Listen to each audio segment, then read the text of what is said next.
ជាបឋមខ្ញុំបាទពុំសិង្ហហេងសូមគោរពលំអរកាយចំពោះសម្ដេចឯកឧត្តមលោកជំទាវលោកស្រីនាងកញ្ញាដែលបានតាមដានស្ដាប់និងទស្សនាព័ត៌មានចេញពីការចុះផ្សាយរបស់ Page Win News, TikTok Win News និង YouTube Win News ថ្ងៃនេះផងដែរខ្ញុំបាទមានកិត្តិយសសូមជម្រាបជូននូវព័ត៌មានជាតិនិងអន្តរជាតិដែលមានជាបន្តបន្ទាប់ដូចតទៅព័ត៌មានជាតិកម្លាំងអគ្គបញ្ជាការឯកភាពរដ្ឋបាលរាជធានីភ្នំពេញបំបីសម្បុក online scams ចាប់ខ្លួនមនុស្សចំនួន49នាក់ក្នុងសន្តាគារជៀនបៀនមេដូនៅខណ្ឌសែនសុខយោងតាមការចុះផ្សាយរបស់ Fresh News ភ្នំពេញកម្លាំងជំនាញងាយស្នងការដ្ឋាននគរបាលរាជធានីភ្នំពេញបានបើកប្រតិបត្តិការបង្ក្រាបសម្បុកឆបោកតាមប្រព័ន្ធបច្ចេកវិទ្យា online scams នៅសន្តាគារជៀនបៀនមេដូដែលមានទីតាំងនៅតាមបណ្ដោយផ្លូវ1019ភូមិត្រង់មន់សង្កាត់អូ3ក្អមខណ្ឌសែនសុខការបង្ក្រាបនេះធ្វើឡើងនៅរសៀលថ្ងៃទី22ខែមីនាឆ្នាំ2026ក្រុមការដឹកនាំបញ្ជាពីលោកខួងស្រេងប្រធានគណៈបញ្ជាការឯកភាពរដ្ឋបាលរាជធានីភ្នំពេញនិងប្រើប្រាស់វិធានការជំនាញដឹកនាំដោយលោកឯកឧត្តមសេនីយ៍ឯកជួននរិនអគ្គស្នងការរងនិងជាស្នងការនគរបាលរាជធានីភ្នំពេញដោយមានការសម្របសម្រួលនីតិវិធីដោយលោកឆៃហុង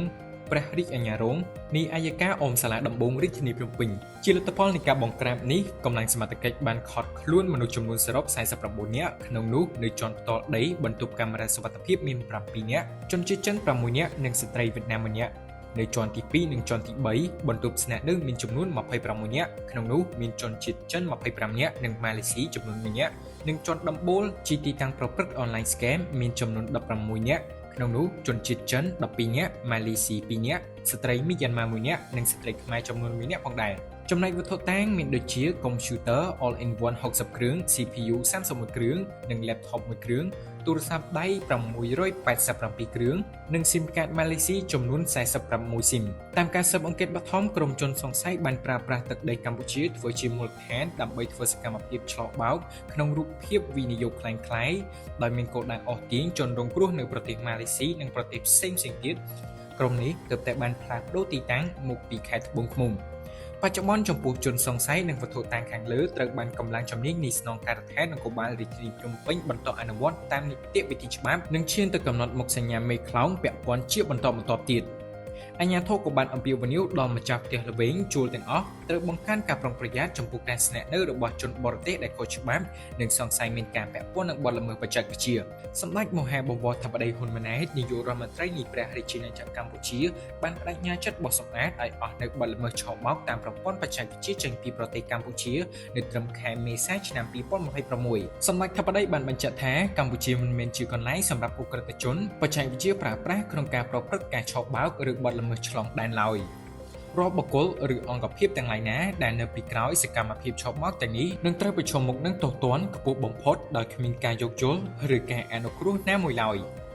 ព័ត៌មានអន្តរជាតិនៅពេលនេះចំនួនដ៏គ្រោះថ្នាក់នឹងកំពុងកើនឡើងខ្លាំងបំផុតកើតឡើងនៅមជ្ឈមបូព៌ាដែលមានការចូលរួមពីសហរដ្ឋអាមេរិកអ៊ីស្រាអែលនិងអ៊ីរ៉ង់រហូតមកដល់ថ្ងៃទី23ខែមីនាឆ្នាំ2026នេះរឿងធំៗនៅថ្ងៃនេះគឺជាសង្គ្រាមដែលកំពុងកើនឡើងរវាងសហរដ្ឋអាមេរិកអ៊ីស្រាអែលនិងអ៊ីរ៉ង់ចំនួននេះបានចាប់ផ្ដើមនៅចុងខែកុម្ភៈឆ្នាំ2026នៅពេលដែលកងកម្លាំងអាមេរិកនិងអ៊ីស្រាអែលបានបើកការវាយប្រហារតាមផ្លូវអាកាសទ្រង់ទ្រាយធំទៅលើទូទាំងប្រទេសអ៊ីរ៉ង់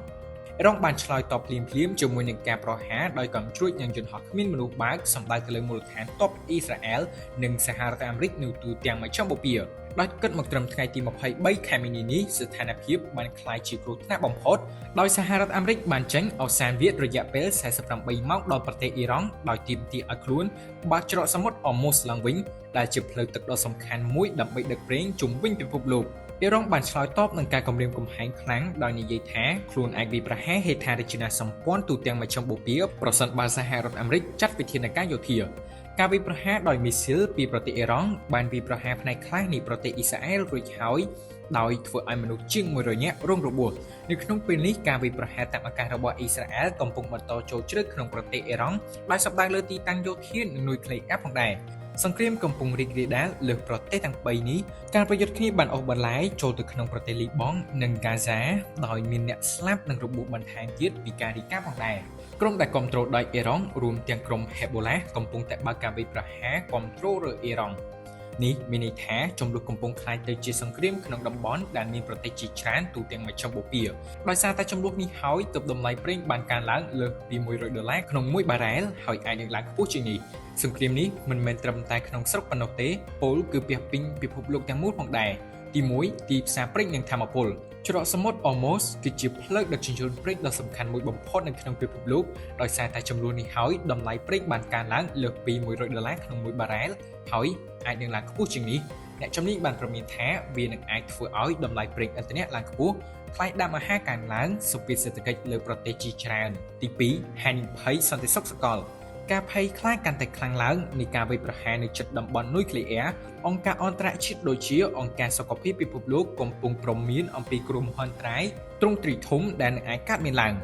ទី3ការឆ្លើយតបជាអន្តរជាតិប្រទេសដូចជាបារាំងអង់គ្លេសនិងជប៉ុនបើទោះជាយ៉ាងណាក៏ដោយរហូតមកដល់ពេលនេះមិនទាន់មានកិច្ចព្រមព្រៀងសន្តិភាពធំមួយត្រូវបានសម្រេចបានឡើយខ្លឹមសារខាងលើទាំងអស់នេះត្រូវបានដកស្រង់ចេញពី The Guardian អសានវិទ្យរបស់សហរដ្ឋអាមេរិកនិងការឆ្លើយតបរបស់អ៊ីរ៉ង់ The Times ព័ត៌មានលម្អិតអំពីការកើនឡើងនៃសង្គ្រាមនៅមជ្ឈមបូព៌ា The Guardian បច្ចុប្បន្នភាពនៃសង្គ្រាមផ្ទាល់និងផលប៉ះពាល់ជាសកល Al Jazeera ការខូចខាតនិងរបួសនៅអ៊ីរ៉ង់ជាចុងក្រោយខ្ញុំបាទប៉ុមស៊ីងហេងសូមគោរពអរគុណចំពោះសម្ដេចឯកឧត្តមលោកជំទាវលោកលោកស្រីអ្នកនាងកញ្ញាព្រមទាំងប្រិយមិត្តដែលបានតាមដានស្ដាប់និងទស្សនាតាំងពីដើមរហូតដល់ចប់ខ្ញុំបាទសូមអរគុណ